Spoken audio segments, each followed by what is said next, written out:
खरीप हंगाम महाराष्ट्रातील शेतकऱ्यांच्या आयुष्याचा सर्वात महत्त्वाचा काळ. पण जर पावसाला उशीर झाला तर? यंदा शेतकऱ्यांसमोर सर्वात मोठा प्रश्न आहे, कोणते पीक घ्यावे आणि कोणते टाळावे. यावर्षी हवामान तज्ज्ञांनी सरासरीपेक्षा कमी पावसाचा अंदाज व्यक्त केला आहे. काही भागात चांगला पाऊस तर कुठे दुष्काळ असू शकतो.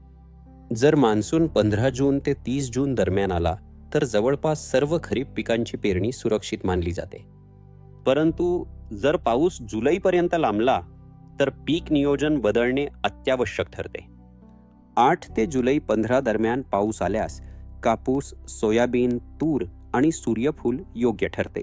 मात्र मूग आणि उडीद टाळणे फायदेशीर आहे. 16 ते जुलै 31 दरम्यान आंतरपीक पद्धती शेतकऱ्यांसाठी अत्यंत उपयुक्त ठरते, जसे की सोयाबीन आणि तूर. ऑगस्टमध्ये पाऊस झाल्यास कमी कालावधीत येणाऱ्या आणि कमी पाण्यात तग धरणाऱ्या पिकांची निवड करावी. लक्षात ठेवा, घाईत पेरणी करू नका. 75 ते 100 मिलीमीटर पेरणी योग्य पाऊस झाल्यानंतरच पेरणी करा. योग्य नियोजन आणि वैज्ञानिक शेती हीच यशाची खरी गुरुकिल्ली आहे. शेती आधुनिक करा, समृद्ध व्हा.